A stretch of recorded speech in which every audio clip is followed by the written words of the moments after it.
pour Pierre, bon, on dit toujours que Pierre est un homme de prière, un adorateur, et c'est lui qui nous a appris à prier fidèlement.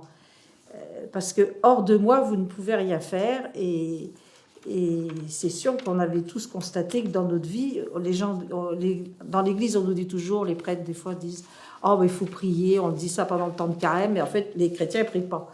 Parce que tu n'as pas rencontré le Seigneur. Pourquoi on prie? C'est parce qu'on a fait cette expérience de l'effusion de l'Esprit, ce renouveau des grâces du baptême et de la confirmation, qui nous attache vraiment profondément à Jésus.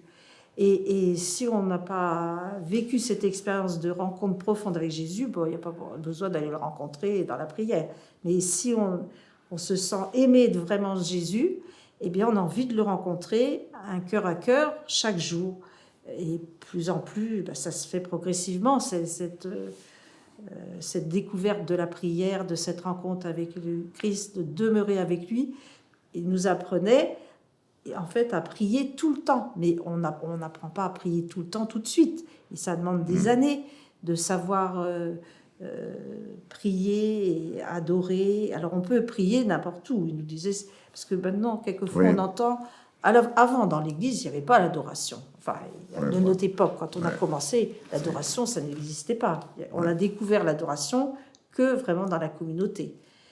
Et on priait dans les églises quand elles étaient ouvertes, mais il n'y avait pas le Saint-Sacrement exposé. Bon, il y avait déjà le Saint-Sacrement, c'est déjà bien quand il est là, mais c'est pas parce que le Saint-Sacrement est là, si on ne peut pas aller dans l'église, si elle est fermée, ou si on a des petits-enfants qu'on ne peut pas quitter, eh bien, on va prier chez soi. Et nous apprenait à prier en tout temps, dans toutes circonstances, et toujours chez nous. Et ça, c'est une expérience qu'on a appris progressivement. Ça, il insistait beaucoup. Voilà.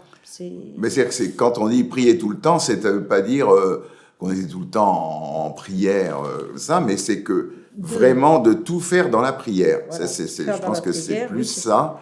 C'est-à-dire que quelles que soient les activités qu'on avait, et pas seulement les activités apostoliques, mais même dans le travail ou dans la vie de couple ou dans les loisirs, on priait. Il nous a prié, il disait il faut tout présenter au Seigneur et faire ça dans la prière. Et en fait, on ne quitte pas le Seigneur si on prend déjà un long temps de prière régulier. À ce moment-là, on vit avec l'amour du Seigneur dans notre cœur. Et dans la journée, ça nous on peut prier en épluchant les légumes, en faisant le ménage. On prend une habitude. De temps en temps, on pense au Seigneur, on lui offre ce qu'on fait, on le loue, on lui dit qu'on l'aime. Et c'est un cœur à cœur avec Jésus, voilà, qui naît progressivement, qui grandit et qui croît. Et c'est cette rencontre avec Jésus qui nous aide à porter du fruit dans notre vie de chaque jour.